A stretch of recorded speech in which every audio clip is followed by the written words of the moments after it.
Hi friends, welcome to our channel VVM career makers. 1873 పోస్టులతో రైల్వేలో భారీ ఉద్యోగాల నోటిఫికేషన్ అయితే విడుదలయ్యాయి. మనకి ఎటువంటి ఎగ్జామ్ లేదు, ఎటువంటి ఫీజు లేదు. మనకి 10th క్లాసు ఇంటర్మీడియట్తో పలంగా ఐటీఐ చదివిన వారు దీనికి అప్లై చేసుకునే అవకాశం అయితే ఉంది.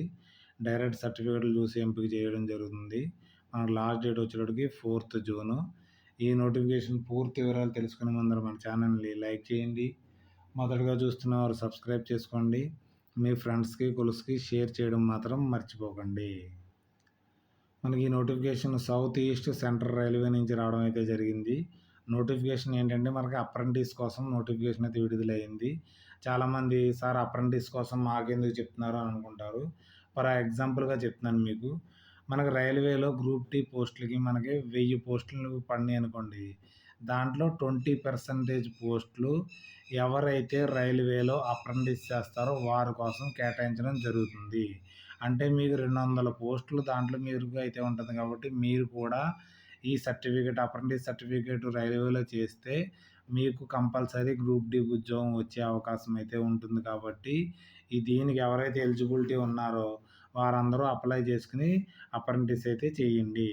ఇక్కడ అన్ని రకాల ఉన్నాయి మనకి. వెల్డర్ అని, టర్నర్ అని, ఫిట్టర్ అని, ఎలక్ట్రీషియన్, స్టెనోగ్రాఫర్, హెల్త్, తర్వాత machinist, mechanical diesel, mechanic refrigerant AC, blacksmith, hammer man, తర్వాత మ్యాన్సన్, పైప్ లైన్ ఫిట్టరు, తర్వాత కార్పెంటరు, పెయింటరు, ఎలక్ట్రీషియన్, మెకానిక్ కోసం మనకి టోటల్ మనకి చాలా పెద్ద వేకెన్సీలు అయితే ఉన్నాయి. మీకు అన్ని క్యాస్ట్ల వారికి కూడా అయితే ఉన్నాయి. తర్వాత ఫిజికల్ హ్యాండిక్యాప్డ్కి ఉన్నాయి. తర్వాత ఎక్స్ సర్వీస్మెన్స్ కూడా ఉన్నాయి. కాబట్టి ఎవరికైతే ఎలిజిబిలిటీ ఉందో వారైతే దీన్ని మిస్ అయితే చేసుకోకుండా. దీంట్లో మనకి ఎడ్యుకేషన్ క్వాలిఫికేషన్ ఏ విధంగా 10వ తరగతి పాస్లో మనకి 50% మార్క్స్ ఉండి, తర్వాత ఐటీఐ ఉన్నవారు, రిలేటివ్ ఉన్నవారు దీనికి అప్లై అయితే చేసుకోవచ్చు. ఏజ్ లిమిట్ వచ్చేటోడికి 5/5/2026 కల్లా మనకి 15 సంవత్సరాల నుండి 24 సంవత్సరాలు దాటిన వారు దీనికి అప్లై చేసుకునే అవకాశం అయితే ఉంది. ఎస్సీ ఎస్టీ వారికి 5 years ఏజ్ రిలాక్సేషన్ ఉంది. మనకి 3 years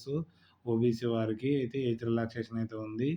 ఇక్కడ చూడండి, డేట్స్ కూడా ఇవ్వడం జరిగింది. అన్రిజర్వ్డ్ వారు ఎవరు అప్లై చేసుకోవచ్చు, ఎస్సీ వారు ఏజ్ లిమిట్ మధ్యలో ఎలా ఉన్నవారు అప్లై చేసుకునే అవకాశం ఉందనేసి ఇక్కడ క్లియర్గా మెన్షన్ చేశారు. కాబట్టి ఈ ఏజ్లో మధ్యలో ఉన్నవారు మీరు అప్లై చేసుకుని దీనికి అప్రెంటిస్కి అయితే ఎలిజిబిలిటీ అయితే వస్తుంది మీకు. ఈ నోటిఫికేషన్లో మీకు ఏదైనా డౌట్స్ ఉంటే మాత్రం ఇక్కడ మొబైల్ నెంబర్ ఇవ్వడం జరిగింది. ఈ మొబైల్ నెంబర్కి ఫోన్ చేసి మీరు డౌట్స్ అనేది క్లారిఫై అయితే చేసుకోవాల్సి ఉంటుంది. తర్వాత మీకు ఆన్లైన్లో అప్లికేషన్ అయితే సబ్మిట్ చేయవలసి ఉంటుంది. ఇక్కడ మనకి సైట్ ఇవ్వడం జరిగింది. ఈ సైటు ద్వారా మీరు వెళ్ళి దీన్ని సబ్మిట్ చేసుకుని తర్వాత మీకు వారైతే కాల్ పిలవడం జరుగుతుంది. పిలిచి మీ మెడికల్ టెస్ట్ చేయడం జరుగుతుంది. మెడికల్ ఎగ్జామినేషన్ చేయడం జరుగుతుంది. మీ డాక్యుమెంట్ వెరిఫికేషన్ చేసి మిమ్మల్ని సెలెక్ట్ చేయడం అయితే జరుగుతుంది. ఈ నోటిఫికేషన్ యొక్క అప్లికేషన్ యొక్క పీడిఎఫ్ని మన టెలిగ్రామ్ ఛానల్లో కానీ వాట్సాప్ ఛానల్లో పిన్ చేయడం జరిగింది. పూర్తిగా చదివిన తర్వాత మీరు ఎలిజిబిలిటీ ఉంటే దీనికి అప్లై అయితే చేసుకోండి. ఏదైనా డౌట్స్ ఉంటే మనకి కామెంట్ రూపంలో తెలియజేయండి. మీ ఫ్రెండ్స్కి కొలుసుకి షేర్ చేయడం మాత్రం మర్చిపోకండి. Thanks for watching my channel. మన ఛానల్ లైక్ చేయండి, కామెంట్ చేయండి, షేర్ చేయండి, సబ్స్క్రైబ్ చేసుకోండి మన VVM career makers. Okay, bye.